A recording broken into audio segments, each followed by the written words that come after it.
जय शिव गोरक्ष। प्रिय श्रोताओं, आप सुन रहे हैं स्कंद पुराण और आज आप सुनेंगे स्कंद पुराण का भाग 80 तथा माहेश्वर खंड का भाग 79। पिछले भाग में आपने सुना कि नंदकेश्वर जी ने महर्षि मार्कंडेय को बताया कि पाप कर्म कौन कौन से होते हैं तथा किस पाप कर्म के करने से कौन से नरक में जाना पड़ता है। अब इससे आगे की कथा इस भाग 80 में सुने। श्रोताओं, मार्कंडेय जी से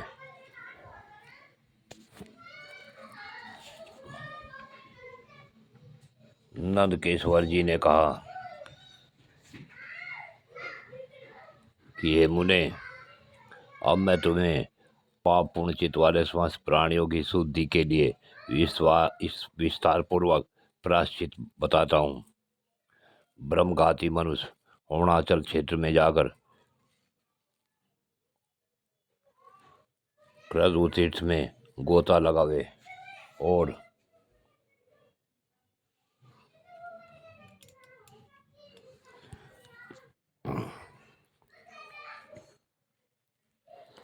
भसा में रुद्राक्ष धारण करके पंचाक्षर मंत्र यानी नमः शिवाय मंत्र का जप करते हुए उपवास करे। ऐसा करने वाला पुरुष ब्रह्महत्या से मुक्त हो ब्रह्मलोक में सम्मानित होता है। मदिरा पीने वाला मनुष्य भी अरुण क्षेत्र में 1 वर्ष तक विशुद्ध आचार विचार से रहे और महादेव जी की पूजा करके शतरुद्रीय का पाठ करते हुए उन्हें दूध से नहलावे। ऐसा करने पर वह मधुरापान जनित पाप से शीघ्र मुक्त हो जाता है। स्वर्ण की चोरी करने वाला पात के अरुण क्षेत्र में महादेव जी की बिल्व पत्रों से पूजा करके यदि ब्राह्मणों को भोजन करावे तो उस दुस्तर पाप से छुटकारा पा जाता है। गुरु पत्नी गामी पुरुष अरुणाचल में जाकर भक्ति पूर्वक व्रत का पालन करते हुए प्रतिदिन षडाक्षर मंत्र का जप करे तो उस पाप से मुक्त हो जाता है।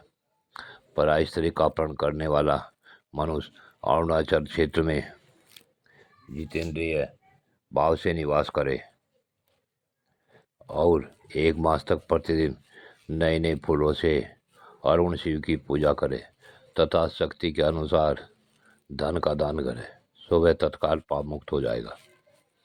जहर देने वाला मनुष्य भी अरुण क्षेत्र में पूर्वोक्त रीति से व्रत का पालन करते हुए निवास करे और महादेव जी को सब प्रकार के उपहार भेंट करे तो वह उस दोष से छूट जाता है।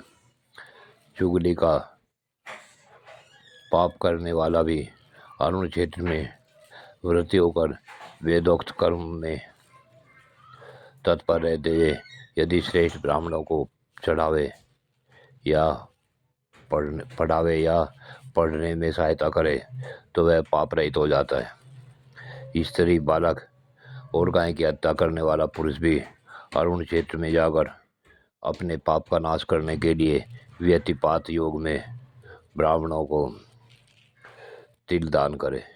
छिपे पाप करने वाला भी यदि अरुण क्षेत्र में इंद्रिय संयम पूर्वक गुप्त दान करे तो वह निष्पाप हो जाता है।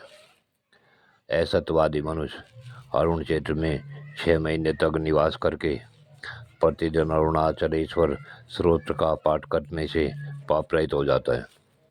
घर का अपहरण करने वाला मनुष्य नूतन शिव मंदिर बनवा दे तो शीघ्र ही पाप से मुक्त हो भगवान शिव के सायुज को प्राप्त होता है।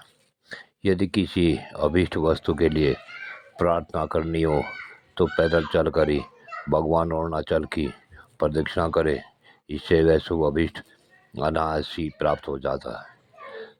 छींक आने पर, पांव लड़खड़ाने पर, परवश होने पर, बुरे सपने देखने पर और प्रीति की अधिकता होने पर भी विद्वान पुरुषों को भगवान अरुण शंकर का नामोच्चारण करना चाहिए।